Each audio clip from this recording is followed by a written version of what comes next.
Welcome to the top 24 stories of 24 from Queer News Tonight. This is the world's first and only LGBTQ daily television news, broadcasting live and available on demand on your favorite streaming channels. We're proud to announce that YouTube has recognized Queer News Tonight, certified by analytics company vidIQ as the world's most popular LGBTQ streaming news show. Over 10 million views on the only daily live queer news show in the entire world. This is the most popular subscribed to LGBT brand in Florida and one of the top in the world. It is Tuesday, December 31st. We are live and literally out of the closet and into the headlines. So many of your important stories we are going to tell on Queer News Tonight.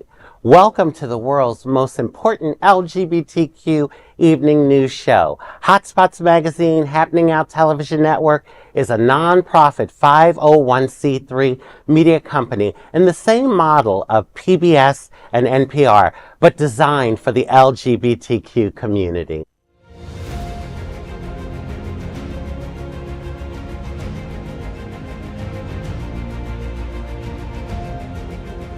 This is the world's first live daily LGBTQ evening news show, literally out of the closet and into the headlines on Queer News Tonight.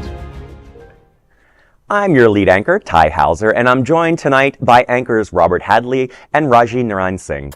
This is a special broadcast of Queer News Tonight. Combined with Hotspots Happening Out has brought you more than 2,500 stories about our LGBTQ community. We don't know what 2025 will bring. There is a fair over the transfer of power on January 20th, so we thought we would finish our year by looking back. Of those 2,500 stories, let's look at the top 24 stories of 24. This curated list is drawn from Queer News Tonight, the FayWhat Show, Queer God Squad, and Hotspots Magazine.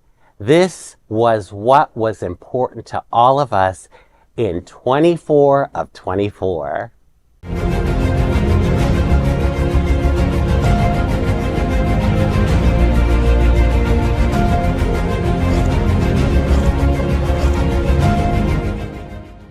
Now let's dive deep into this big LGBTQ story of 2024.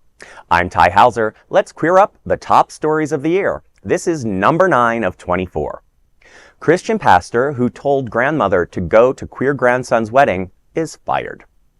This story was first broadcast on February 14th on Queer God Squad. The story shows the split between Pastor Alistair Begg and the American Family Association as a stark reminder of the struggles within Christianity over queer acceptance. The AFA, known for its anti-LGBTQ stance, deemed it sinful and equated attendance with approval. Begg recently announced his retirement as senior pastor from Parkside Church in Cleveland, Ohio. The projected date of retirement will be September 14th, 2025. Let's take a look back. Christian pastor who told grandmother to go to queer grandson's wedding is fired. American Family Radio, the broadcast arm of the anti-LGBTQ+ American Family Association, has severed ties with 71-year-old church pastor Alistair Begg over his advice to a grandmother who has an invitation for her grandson's wedding to a transgender person. In a podcast, Begg encouraged attending the ceremony, but AFA branded it a, quote, homosexual marriage, end quote, claiming such marriages contradict biblical teachings. AFA Vice President Ed Vitigliano insisted on the wedding being a faux marriage and a sinful union. AFA President Tim Wildmon equated attending such events to enabling sin, saying, quote, if you go to the bar and you're an adult, that's your decision, but I'm not going to go and be a part of that, end quote. The rift highlights the AFA's stance that Christians attending same-sex weddings is equal to approving them. The AFA condemning LGBTQ+ individuals as immoral and satanic reminds us of countries like Russia, where the president has recently passed an anti-gay propaganda law. AFA also oversees 1 Million Moms, which is known for opposing LGBTQ+ representation in the media. While Begg's advice seemingly signaled acceptance, he has made anti-LGBTQ plus remarks in the past during the podcast named Truth for Life, the Bible, teaching ministry of Alistair Begg. He has deemed homosexuality unnatural and endorsed conversion therapy.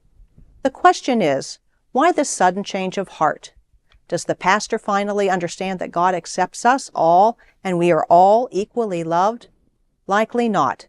But this clash between the pastor and the AFA also underscores a broader debate within Christianity regarding LGBTQ plus acceptance and resistance against perceived cultural shifts. It's always sad to me to see how these organizations, 1 Million Moms, the ACA, how they're out there just kind of pushing hate under the guise of some kind of religious. I want to jump into this quickly. Go.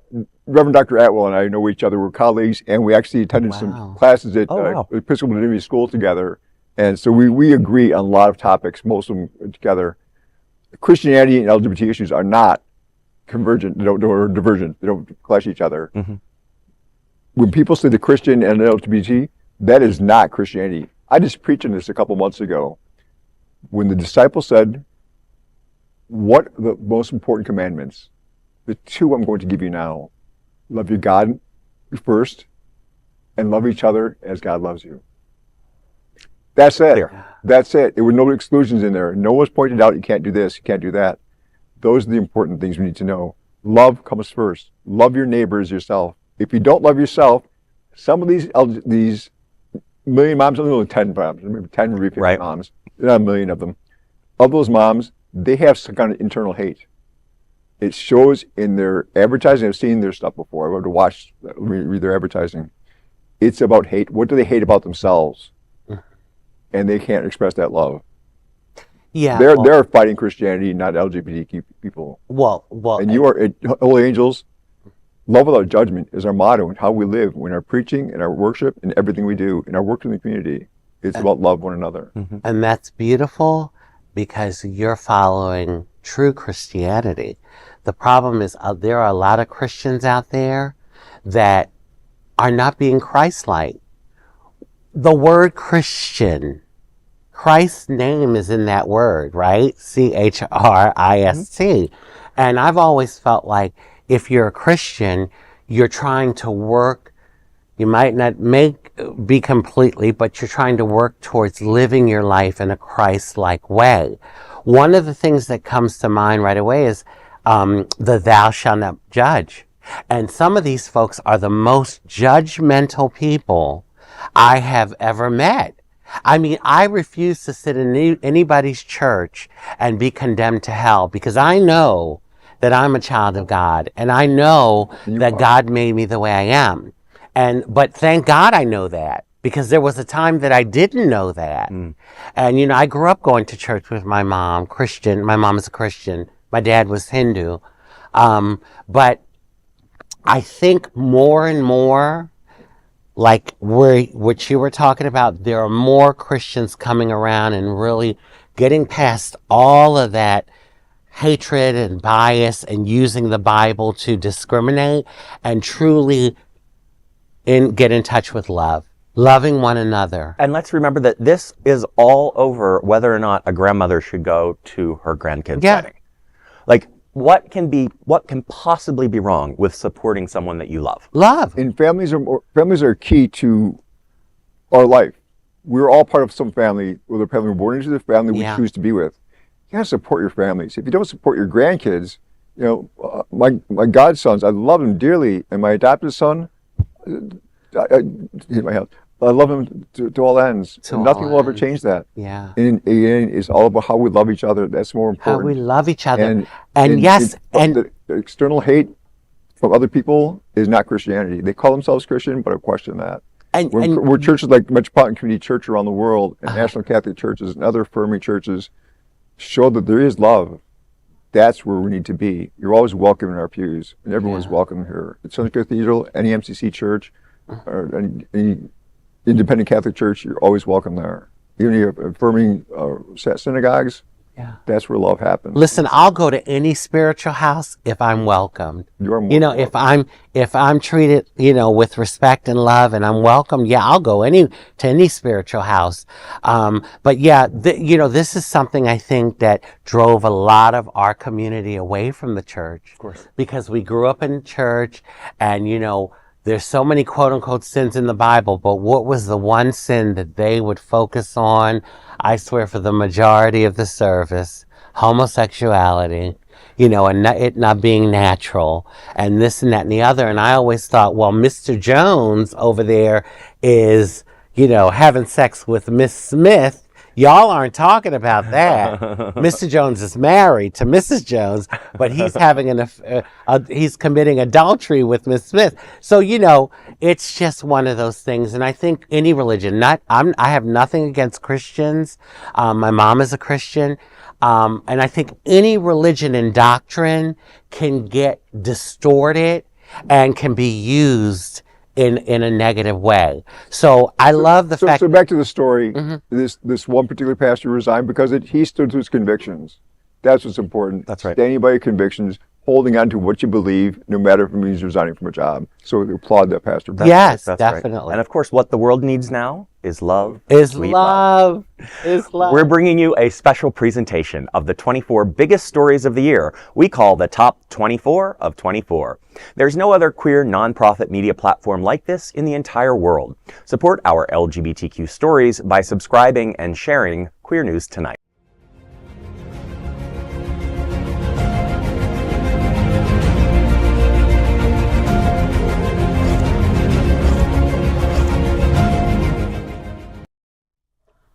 Now let's dive deep into this big LGBTQ story of 2024. I'm Robert Hadley, and let's queer up the top stories of the year.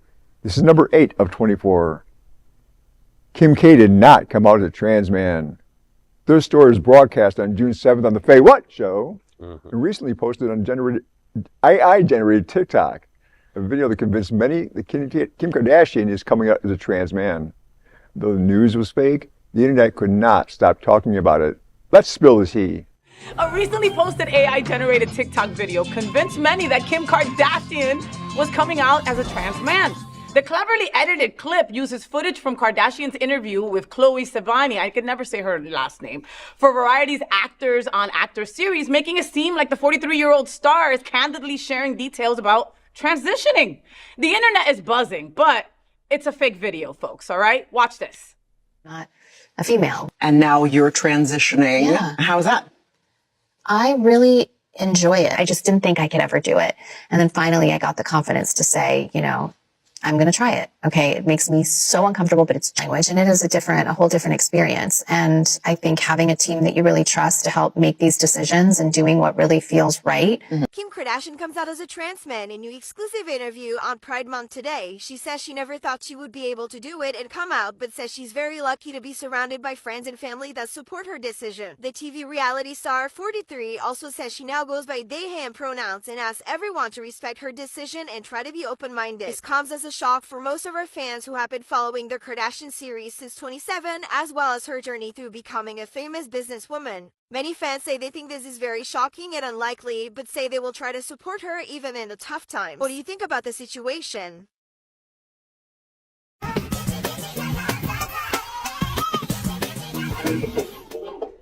Wow. Okay. No, Kim K did not come out as a trans man. No, I mean, come on, that video is so fake. Yeah. I mean, she was obviously talking about something else, you know, and they took that and then attached all of that other BS. But I so wanted it to be true just because, like, the Kardashians are so ridiculous that, you know, adding anything else to, like, their plot is... On this show on January 17th, we talked about AI with, and so it all comes about, it's one of the stories of the year. I'm so glad I'm sitting across from you now and this story is important to us. You know I'm highly important, regard the trans community is important, to have a partner who's trans. Yeah. I know a lot of people. Doesn't mean I understand it, but I feel for it. I get a better understanding. And I hear the stories of frustration. This adds to the boogie person part of it again. It's more comical. This is a comedian. And it's making fun of somebody individually. and I was sitting across someone I admire and respected from the moment I met you. Oh, and the thank entire trans you. community, I can't speak for them, sweet. but from what I feel, it is, again, a comic thing, and it's way too more disparaged. Yeah. There's nothing loving about this. Well, that's, God bless his soul, Jerry Springer. That's all that he did. We were made a mockery of. Even though we were getting exposure, we were getting the wrong kind of exposure, because it's about the authentic stories. That's where the power is, and people can really learn and educate themselves about our community. But yeah, that was like kind of using us as a mockery. But it's also it would have been scandalous, just and like that extra. That's just that extra bit of Kardashian in there. Yeah. But it is interesting how people fell for it, right? I mean, they saw this AI thing and they immediately stuck to it, went with it, and thought for sure that it was true. And that's one thing that AI is doing, is it's tricking And that's us. why they made this one the top 24. And that's why it's one of the top 24. Exactly. And that's what I'm worried about going forward into 2025, because I've already seen some videos that almost tricked me. I almost believed them and then realized it was AI. So, it's only going to advance more. I heard there's another type of AI they're working on that is almost, don't quote me, but it'll be able to really think on its own in many ways. That one is scary. Yeah, I don't want to know about that. Yeah, because, I mean, come on, they'll be like, one day out of the blue, oh, these human beings are pain in the asses. Let's get rid of them. Let's get rid of them. We're bringing you a special presentation of the 24 biggest stories of the year we call the Top 24 of 24. There is no other queer nonprofit media platform like this in the entire world. Support our LGBTQ stories by subscribing and sharing. Queer News Tonight.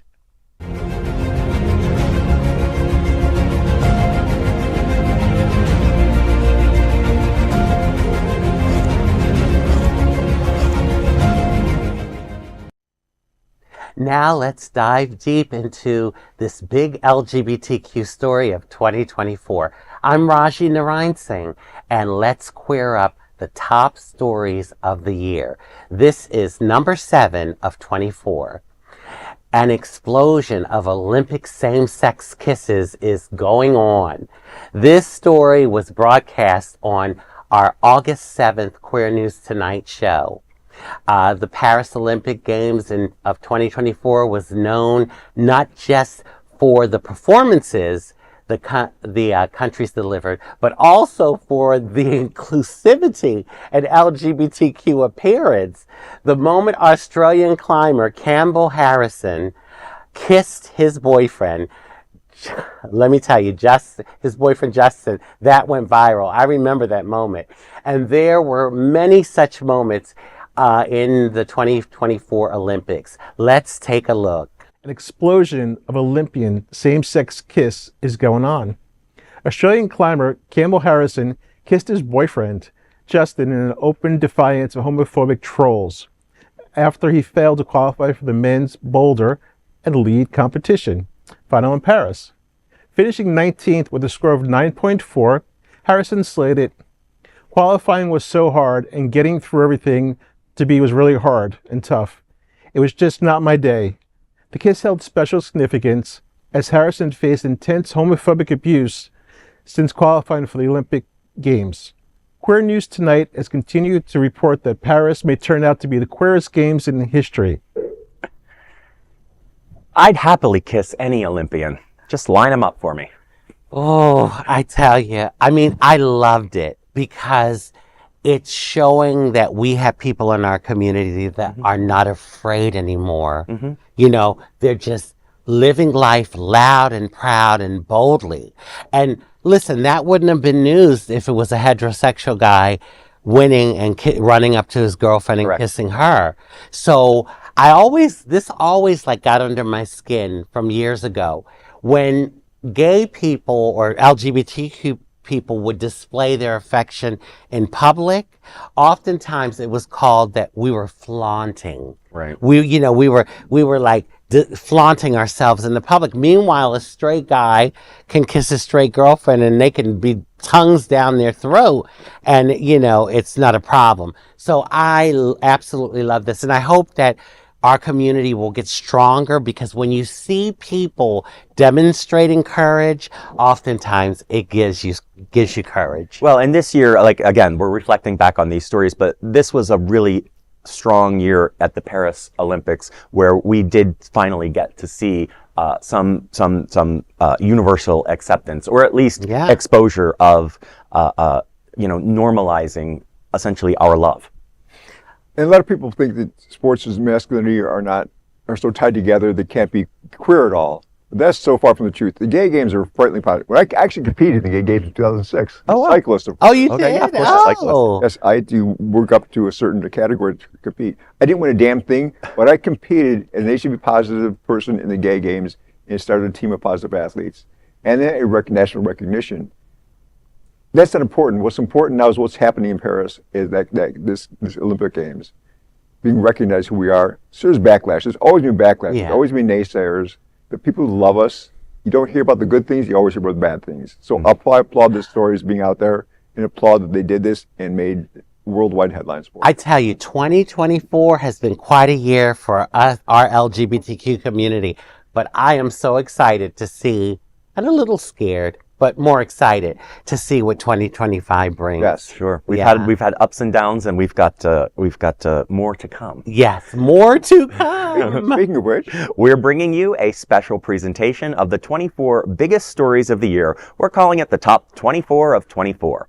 There's no other queer nonprofit media platform like this in the entire world. Support our LGBTQ stories by subscribing and sharing Queer News Tonight. We're looking back at the top LGBTQ news stories of the year from Queer News Tonight. These anchors represent the best of our LGBTQ and ally community, and we want to tell our stories of our queer community. if our community is important to you, share this news with your friends and family. Join the conversation on your favorite streaming platform. Queer News Tonight is the only live LGBTQ and digital television show in the entire world. It's everywhere, out of the closet and into the headlines. We need your support. If our community is to grow and then thrive, we must tell our stories and bring them to the attention of the broader world. This is the only place in the world that tells these type of LGBTQ stories in motion and sound. This is the passion of Hotspots Magazine, Happening Out Television Network, and Queer News Tonight. I've enjoyed serving as your anchor. I'm Tai Houser, and on behalf of these LGBTQ reporters, the anchors of Queer News Tonight, including Robert Hadley and Rajee Narinesingh, we'll see you daily at 8 p.m. And to our LGBTQ world, we wish you love, generosity, bravery while being transformative, and of course, queer. Good night. Happy New Year! Happy New Year.